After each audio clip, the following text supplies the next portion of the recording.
Hello guys, so ayan, mayroon lang akong isi-share sa inyo. So ito po ay marami din mga mason ang hindi nakakaalam sa ganitong technique or sa tamang proseso ng pagpa-plastering. So ito po, hindi naman ako professional na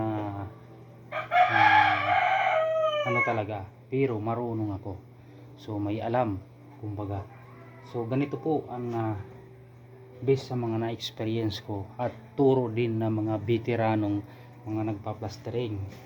So ang technique, kapag halimbawa ganito, dito ka magsisimula sa taas papunta sa baba, hindi yung galing sa baba papunta sa taas. Kasi nga halimbawa nagfinish ka dito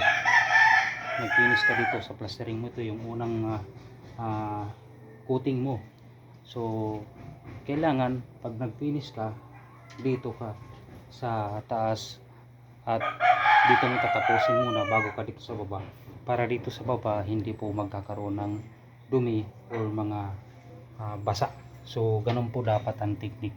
Din iiwan mo para matuyo, tapos pupunta ka naman sa area na pwedeng i-plastering mo para ma-sureball na tuyo talaga yung area na inyong plastering. So napaka basic na tip guys. So ito po yung aking experience at nakita at turo po ng mga veteranong nagpa-plastering guys.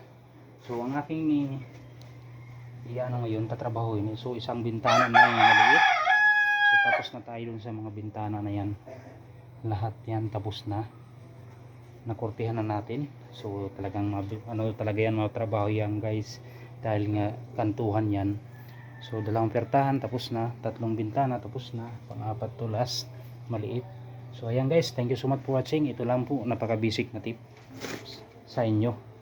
So ayan mga kamason, shout out mga kapaners, ayan, thank you so much.